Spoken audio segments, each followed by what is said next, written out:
आज हम सुंदरकांड के मनोवैज्ञानिक रूप में व्याख्या के क्रम में भाग 25 की व्याख्या में चिंतन कर रहे हैं और इसमें प्रभु श्री राम और विभीषण जी के बीच हुए संवाद से जो मनोवैज्ञानिक प्रभाव हमारे जीवन पर पड़ता है या हम जिन मनोवैज्ञानिक कारणों से अपने जीवन को उत्कृष्ट बना सकते हैं, उन सब का वर्णन यहाँ किया गया है। इसीलिए उन सब को समझने के लिए हमें गहराई में उतरने के लिए सुंदरकांड को बार बार रिसाइट करना पड़ता है ताकि उनके भाव को हम समझ सकें। लेकिन जब तक हम सुंदरकांड के इस मनोवैज्ञानिक पक्ष को ठीक से नहीं समझेंगे तब तक सुंदरकांड हमारे जीवन में किसी तरह का कोई सकारात्मक प्रभाव नहीं ला सकता। सुंदरकांड पढ़ना, सुंदरकांड में श्रद्धा होना बहुत आवश्यक है, लेकिन श्रद्धा का मतलब यह नहीं है कि हम उसके भावार्थ को ना समझें। इसीलिए हमें मनोवैज्ञानिक रूप में उसके भावार्थ को समझना बहुत आवश्यक है, और जब तक उसके भाव को समझेंगे नहीं तब तक ग्राह्यता बढ़ेगी नहीं। इसलिए आइए एक एक करके इन चीजों को गहराई से समझने का चिंतन करते हैं। लिखा है सबसे पहले, सुन लंकेश सकल गुण तोरे, ताते तुम पथसीय प्रिय मोरे, राम बचन सुनि वानर जूथा, सकल कहें जय कृपा बरूथा। तो यहां हमें यह बताने की कोशिश की गई है कि सबसे पहले हम ताकत की बात करें, उसकी स्ट्रेंथ की बात करें, उसके पॉजिटिव पहलुओं की, सकारात्मक पहलुओं की बात करें कि उसका उपयोग मेरे लिए सकारात्मक कैसे हो सकता है। जीवन में हम लोग करते क्या गलती है कि हम सबसे पहले सामने वाले को मनोबल तोड़ने के लिए उसकी कमियां उसे गिनाते हैं, जो कि अनुचित है। सुंदरकांड इस बात की परमिशन हमें नहीं देता। सुंदरकांड तो कहता है कि आप पहले उसकी ताकत की, उसकी स्ट्रेंथ की बात कीजिए। सुन लंकेश सकल गुण तोड़े, यहाँ प्रभु श्री राम स्वयं कह रहे हैं कि हे विभीषण, हे लंकेश, तुम में बहुत सारे गुण हैं, इसलिए तुम मुझे प्रिय हो। और यह सुनकर अकेले विभीषण जी खुश नहीं हुए, राम बचन सुनि वानर जूथा, जितने भी वहां योद्धा वानर थे और उन सब में भी प्रसन्नता की लहर दौड़ गई, क्योंकि आपने वहां उन सबको भी यह मैसेज दिया कि मेरे बात करने का तरीका कुछ अलग है। और उन्होंने क्या कहा, सकल कहीं जय कृपा बरूथा, वो कृपा निधान की जय बोलते बोलते थक नहीं रहे हैं। तो हमें अपने जीवन में यदि संबंधों को और प्रगाढ़ता देनी हो और उनको गूढ़ बनाना हो तो हम दूसरे की सदैव शक्तियों की बात करें, उसकी स्ट्रेंथ की बात करें, उसको वीकनेस को ना छेड़ें। हम गलती यही करते हैं वर्तमान में कि दूसरे का मनोबल गिराने के लिए गलतियों से शुरुआत करते हैं, जो जीवन का ब्लंडर है। सुंदरकांड हमें बताता है कि हम सामने वाले की प्रशंसा करें, और प्रशंसा हर किसी को प्रिय होती है, और प्रशंसा में ही आदमी फिर अपनी भावनाओं को, जो उसके अंदर छुपे हुए उद्गार हैं, उन सबको व्यक्त करता है। और प्रशंसा से ही आपकी पवित्र जो सानिध्यता है, जिसको भक्ति में तो समर्पण कहते हैं या पवित्र भक्ति कहते हैं, लेकिन साधारण भाषा में आपका सहयोग कहते हैं। पूर्ण सहयोग तभी मिल सकता है जब हम दोनों एक दूसरे की भावनाओं को ठीक से पसंद करें, उनकी प्रशंसा करें। तो यहाँ क्या लिखा गया है, सुनत विभीषण प्रभु के वाणी। विभीषण जी ने जैसे ही प्रभु की वाणी सुनी तो उन्होंने बार बार श्री राम के चरणों में जाकर अपना सर झुका दिया, मतलब उन्होंने पूरी तरह से सरेंडर कर दिया। पद अंबुज गही बारही बारा, वो बार बार उनके पदों को छूते हैं। तो चरण स्पर्श करने के लिए यह भी जरूरी है कि हम अपने गुणों के साथ साथ दूसरों के गुणों को भी प्रशंसा करें, तभी दूसरा पूर्ण भावनाओं के साथ आपके प्रति आदर, समर्पण और श्रद्धा से ओतप्रोत हो सकता है। आगे भी कुछ और कहा है, सुनऊ देव चराचर स्वामी, प्रणत पार उर अंतर्जामी, उर कछ कसम बास न रही, प्रभु पद प्रीत सरित शोभई। विभीषण जी ने अपने मन के उद्गार और अपनी भावनाओं में वो सब बातें बता दी जो साधारण तरीके से कोई व्यक्ति दूसरे के साथ शेयर नहीं करता है। उन्होंने कहा क्या कि जब मैं रास्ते में आ रहा था तो मेरे मन में बहुत सारी वासनाएं घर कर गई थी। मैं सोचता आ रहा था कि जैसे आपने सुग्रीव को बाली के मरण के बाद राज दिया, मुझे देंगे या नहीं देंगे। मेरे मन में और बहुत सारे कपट थे, जैसे आपने खर और दूषण का वध कर दिया, कहीं मेरा तो वध नहीं कर देंगे। तो तरह तरह की मैं सकारात्मक और विचार और नकारात्मक विचारों से ओतप्रोत आपके पास आया था। आपने मेरी जीवन की नकारात्मकता को पूर्णतः दूर कर दिया। अब मैं केवल सकारात्मक विचारों से ही पूर्ण तरह ओतप्रोत हूँ। सुनहु देव चराचर स्वामी, प्रणत पार और अंतर्यामी। तो यह सब जो बातें हैं, इन सबको हमें अपने जीवन में उतारने की आवश्यकता है। और शरणागत के लिए तो ये बातें बहुत आवश्यक है। जब कोई आपसे मिलने आए तो उस टाइम तो उसकी जितनी प्रशंसा की जाए उतना कम है, तभी वह अपने मन के उद्गारों को बाहर निकालता है। अब कृपाल निज भगत पाऊनी, देव सदा शिव मन भावनी। और अब मैं आपसे अपनी पूरी बातें बता के कह रहा है कि मैं अब आपसे भक्ति मांगता हूं। और वो भक्ति भी कौन सी? शिव के मन को सदैव प्रिय लगने वाली आपकी पवित्र भक्ति मैं आपसे मांगता हूं। तो आदमी तब अपने मन की बात पूरी कह पाता है जब उसको सामने वाले पर श्रद्धा और विश्वास, और श्रद्धा और विश्वास की जननी है आपकी बातों में दूसरे की प्रशंसा। तो हम जब तक दूसरे की प्रशंसा नहीं करेंगे, दूसरे की ताकत की बात नहीं करेंगे, अपने मन में अपने विचारों में उन चीज़ों को रखिए, लेकिन सामने वाले को यह महसूस कराइए कि मैं तुम्हारे सभी सकारात्मक विचारों को जानता हूं और स्वीकारता हूं। इसीलिए यहां कहा गया है कि एवं वस्तु कहे प्रभु रणधीरा।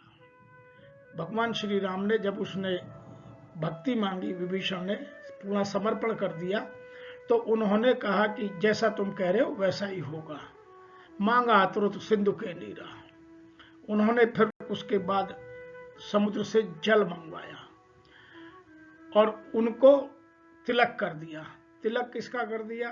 लंका का राजा बना दिया, उनको लंकापति बना दिया। तो उन्होंने यहां जो बात समझने की है, एक बात और भी है, राम ने कुछ और बातें भी कही।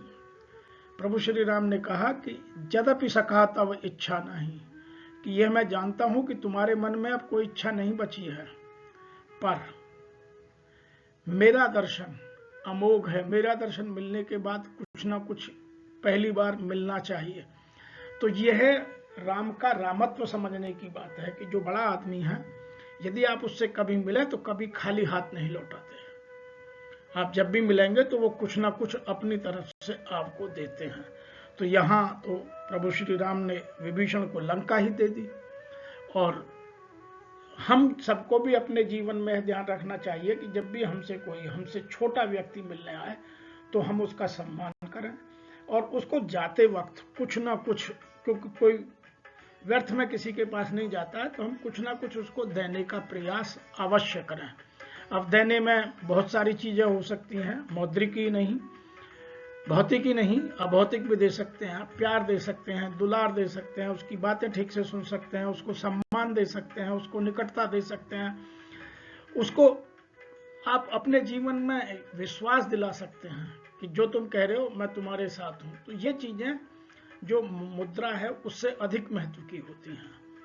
अतः हमारे पास जो भी व्यक्ति आए, यदि हम उससे अधिक सामर्थ्यवान हैं तो हमें उसको कुछ ना कुछ जीवन में देना चाहिए। और जब देने की होगा तो तभी हमारी इच्छाओं की पूर्ति होती है। और जैसे जैसे इच्छाओं की हम समाप्ति करते जाते हैं, क्योंकि यहाँ तो विभीषण जी ने वो बात कह दी कि जो प्रभु श्री राम ने स्वीकार करी कि यद्यपि सखातम इच्छा नहीं, आपकी कोई इच्छा नहीं है, आपने अपनी इच्छाओं का दमन कर लिया, लेकिन मैं अपनी तरफ से दे रहा हूं।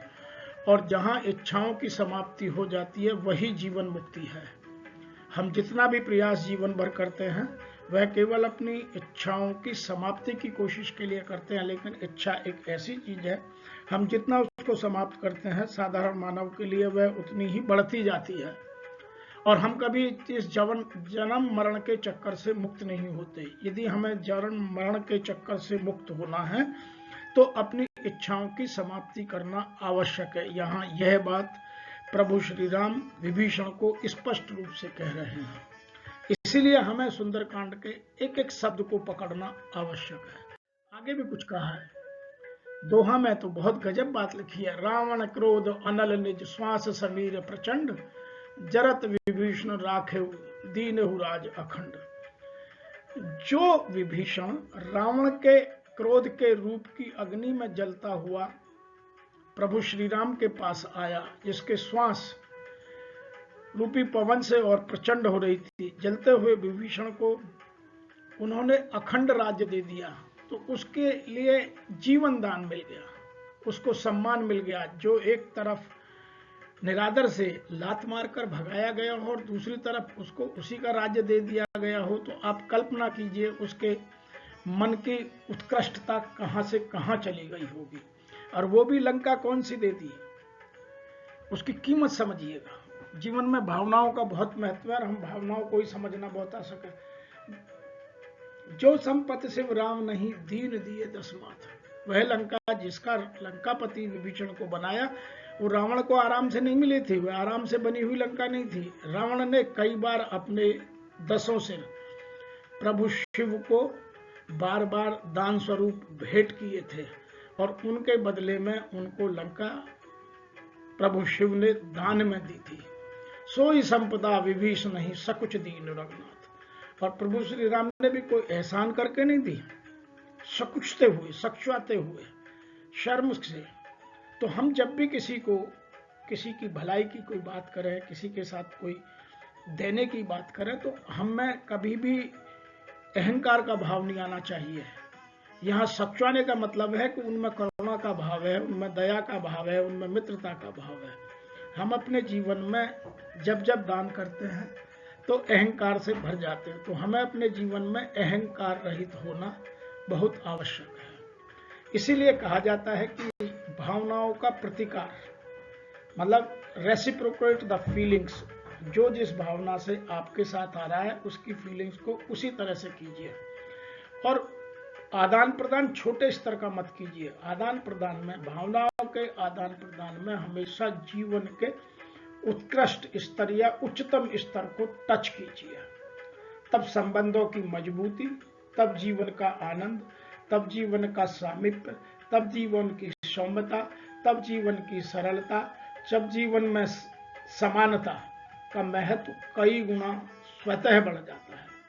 इसलिए सुंदरकांड हमें बार बार पढ़ने की और उसके चिंतन और मंथन कर अपने जीवन को उत्कृष्ट बनाने की प्रक्रिया है। जीवन को उत्कृष्ट बनाने की सुंदरकांड से अधिक कोई अच्छा साहित्य इजीली या सरलता से मिलता नहीं है, लेकिन हम उसे समझते नहीं है, यह हमारी व्यथा है। हम केवल उसे अपनी एक आबाद गति में रट्टाफिकेशन की तरह गाते हैं, लेकिन उसके भाव को समझकर अपने जीवन को उत्कृष्ट बनाने का प्रयास नहीं करते। मैं और मेरी संस्था का प्रयास यही है कि हम उस सबको इतने सरल भाषा में, इतने सरल तरीके से आप तक ले जाएं कि आपको उसका मतलब समझ में आए और अपने जीवन को आप उत्कृष्ट बनाएं। उत्कृष्टता के लिए पहले समझना, फिर मंथन करना, फिर उनमें अपना विश्लेषण करना, और फिर आत्मविश्लेषण के बाद पुनः आत्मचिंतन करते हुए उनको अपने जीवन में उतारना। अतः अपने आत्मबल को, अपने आत्मसम्मान को, अपने आत्म अनुशासन को ठीक करने की आवश्यकता है। हमारे हिंदी साहित्य की सबसे बड़ी विशेषता यही है कि हम कोई चीज दूसरे के भरोसे नहीं बात करते। हम इंडिपेंडेंट हैं और इंडिपेंडेंट की तरह ही सुंदरकांड हमें हमारे ही आत्मबल की, आत्मविश्वास की, आत्मचिंतन की, आत्मविश्लेषण की बात करता है। इसीलिए हमें सुंदरकांड के भाव को समझकर अपने जीवन को सुचारू बनाने का जो निचोड़ है वह निकालकर उसको जीवन में अपनाकर उत्कृष्ट बनने की ओर बढ़ना आवश्यक है। इसीलिए कहते हैं कि सुंदरता केवल मन की आवश्यक है, और मन की सुंदरता आती है विचारों के चिंतन और विचारों के गहन मंथन के बाद। वह साधारण तरीके से नहीं आती। इसीलिए सुंदरकांड को बार बार पढ़िए, उसके गूढ़तम अर्थों को समझिए और जीवन को उत्कृष्ट बनाइए। आगे क्या कहा, अस प्रभु छाण भजई जयान, ते नर पशु बिन पूछ समाना, निज जन जान ताही अपनावा, प्रभु स्वभाव कपिकुल मन भावा। कि ऐसे परम कृपालु प्रभु को छोड़कर जो मनुष्य दूसरों को भजते हैं, वे लोग वह अपना सेवक जानकर विभीषण को श्री राम जी ने अपना लिया, और यह प्रभु का स्वभाव पूरे वानर कुल को, पूरे ऋष कुल को, पूरे उनकी सेना को बहुत पसंद आया। तो यहां प्रभु श्री राम ने 3 काम किए हैं जिनको समझने की हमें बहुत आवश्यकता है। सबसे पहले तो उन्होंने एक रोल मॉडल बना दिया कि भाई देखो, मेरे जीवन जीने का तरीका ये है, मेरे पास जो आता है, इससे पहले दोहा में उन्होंने कहा कि मेरे पास जो आएगा मैं उसको अभय दान दूंगा, मेरे पास आने के बाद उसे फिर किसी तरह का भय नहीं रहेगा। दूसरा, मेरे पास जो आएगा मैं उसकी फीलिंग्स और इमोशंस को समझकर उसके प्रति उसकी लेवल की रेसिप्रोकेट करूंगा। तीसरा, मेरे यहाँ दया करुणा की कोई, प्रेम की कोई कमी नहीं है, जो आएगा वह सबको मिलेगा। उसके आगे भी कुछ जीवन में और बचता है, उनको और कहते हैं।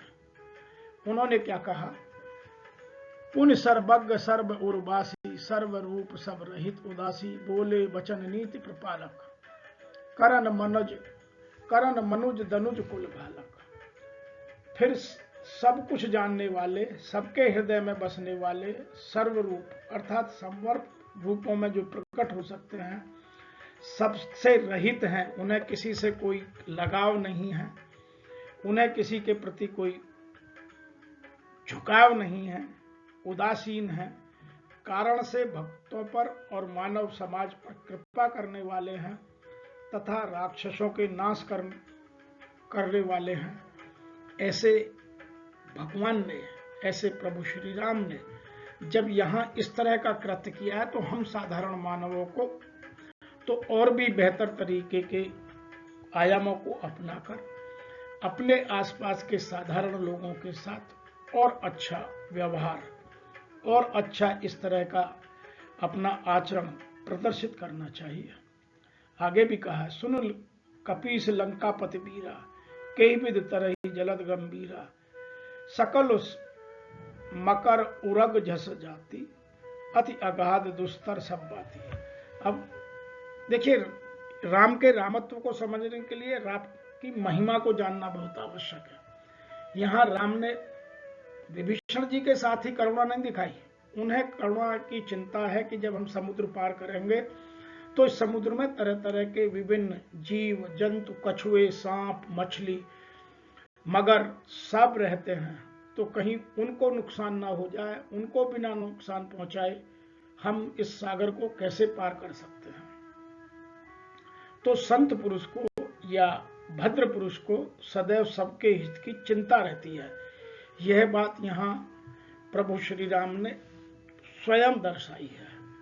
और जिनमें दयालुता और विचारों की पवित्रता है, उन व्यक्तियों का किसी के साथ भी समन्वय बन जाने में कोई कभी बाधा जीवन में नहीं आती है। तो उन्होंने दूसरे का भी ध्यान रखना, अपने जीवन में केवल अपने स्वार्थों की पूर्ति के लिए हम किसी का भी कुछ भी नुकसान करने को तैयार हो जाते हैं। आज के मानव की यह रीति और नीति है। लेकिन सुंदरकांड हमें क्या सिखाता है? हमें सिखाता है कि हम कुछ भी करने से पहले दूसरे को दया का, करुणा का, कृपा का पूरा ध्यान रखें कि उसको क्या क्या हानि हो सकती है, उसको मिनिमाइज किया जा सकता है या उसको बचाया जा सकता है, उस हानि को कैसे कम से कम किया जा सकता है। तभी आदमी की महानता प्रदर्शित होती है। इसीलिए सुंदरकांड हमें बार बार जीवन के उत्कृष्ट मूल्यों की चर्चा करता है, जिनसे जीवन में उत्कृष्टता और दिव्यता की झलक आती है। सुंदरकांड बार बार उन्हीं विषयों को उठाने की कोशिश करता है। आगे भी और सुनिए, आगे उन्होंने क्या कहा है, कह लंकेश सुनौ रघुनायक, कोटि सिंधु शोषक तब सायक, जतप ततप नीति असगाई, विनय करई सागर संजाई।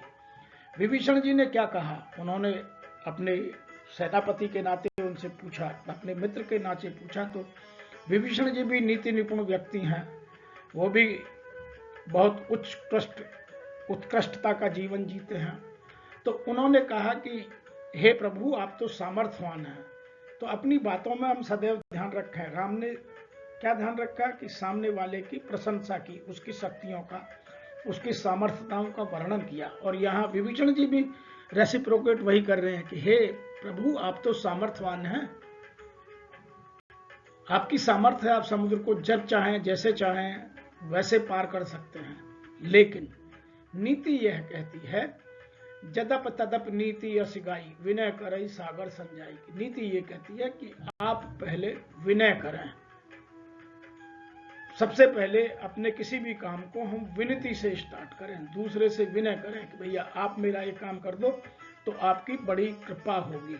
तो हमारे जीवन में अनुग्रहीता का भाव सदैव रहे, तभी हम विनयशील बन सकते हैं। तो विभीषण जी ने भी यहाँ दो बातें हमें सिखाने की कोशिश की है कि हम सामने वाले की सामर्थ्य का वर्णन करके फिर नीति की बात कहें। आज वर्तमान में क्या होता है कि कोई नीति की बात करता ही नहीं, केवल सामर्थ्य की बात करता है, नीति को कॉर्नर कर दिया जाता है, इसलिए समाज में अराजकता फैली हुई है। दूसरा, विनय का आज कोई स्थान नहीं है जीवन में, या तो अराजकता है, या अपनी सामर्थ्य का बल का प्रदर्शन है, या फिर कटुता है, या फिर हिंसा है, लेकिन विनयशीलता समाज में आज नहीं है। इसलिए आज के समाज को सुंदरकांड बार बार पढ़कर समझना और इन विचारों को अपने व्यवहारों तक ले जाना आवश्यक है। हम यदि इन विचारों को व्यवहारों में नहीं ला सकते तो सुंदरकांड का रट्टाफिकेशन करने से मेरे जीवन में कोई बदलाव नहीं आ सकता। मैं आपको बार बार यह निवेदन करता हूं कि आप जो भी सुंदरकांड को पढ़ें, उनको पढ़कर विचारों से शुरू कर और व्यवहारों तक ले जाएं, और आपके व्यवहार ही आपके जीवन की उत्कृष्टता को दिखाते हैं। आगे और भी अच्छी बात सुंदरकांड में लिखी है, प्रभु तुम्हार कुल गुरु, जलद कहे उपाय विचार, बिन प्रयास सागर तरही, सकल उभाल कपदार। कि मैं तो आपको यह निवेदन करता हूं, यहाँ विभीषण जी प्रभु श्री राम को कह रहे हैं कि मैं तो आपको यह निवेदन करता हूं कि आपकी सामर्थ्य है, आप कुछ भी कर सकते हैं, 1 मिनट में इधर से उधर जा सकते हैं, समुद्र को सुखा सकते हैं, कुछ भी कर सकते हैं, आपकी सामर्थ्य इतनी बढ़ गई। लेकिन फिर भी आप विनती कीजिए, और समुद्र तो आपके पूर्वज हैं, कुल गुरु रहे हैं। क्योंकि आप देखेंगे कि यदि राम की वंशावली पढ़ें तो उनमें सागर का जन्म आता है, और आपको वो खुद बचाएंगे। क्योंकि जब जब भी मानव जाति पर विपत्ति आई है तो सागर का मंथन कर उसके उपाय सोचे गए हैं, और सागर ने हर विपत्ति के लिए आपको कुछ ना कुछ सुझाव या कुछ अलग उत्पाद आपको दिया है।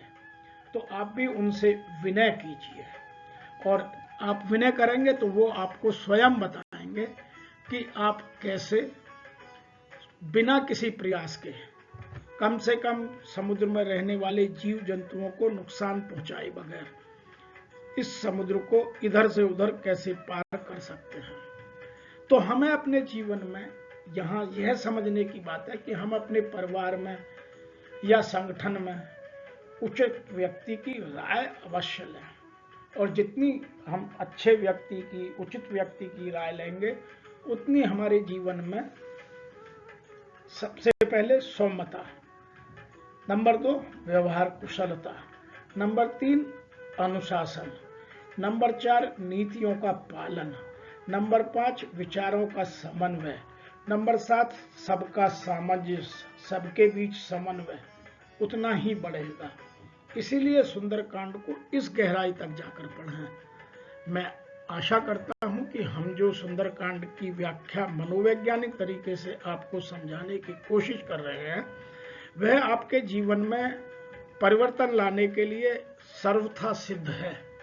किंतु सर्वथा सिद्ध तब है जब आप अपने विचारों में इस तरह की परिवर्तन लाने की पहल शुरू करें। ज्ञान का भंडार बहुत है, लेकिन ज्ञान तभी काम आता है जब आपके व्यवहार से ज्ञान प्रदर्शित होता है, आपके आचरण में से ज्ञान की झलक दिखाई देती है। तभी इस समाज का और हमारे भारत राष्ट्र का उत्थान संभव है।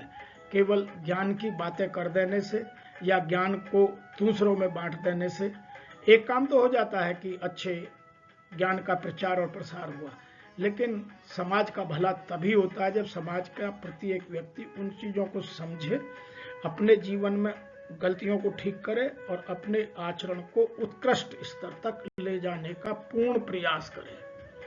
आज इतना ही, इस निवेदन के साथ कि आपको यदि यह व्याख्या पसंद आ रही है तो यह व्याख्या आप अधिक से अधिक तक लोगों तक पहुंचाएं। मेरे इस वीडियो को लाइक करें, मेरे चैनल को सब्सक्राइब करें और अपने सभी मिलने जुलने वालों का, अपने आने वाली पीढ़ी का, अपने परिवारजनों का भला यदि आप चाहते हैं तो उन तक इस वीडियो को अवश्य पहुंचाएं।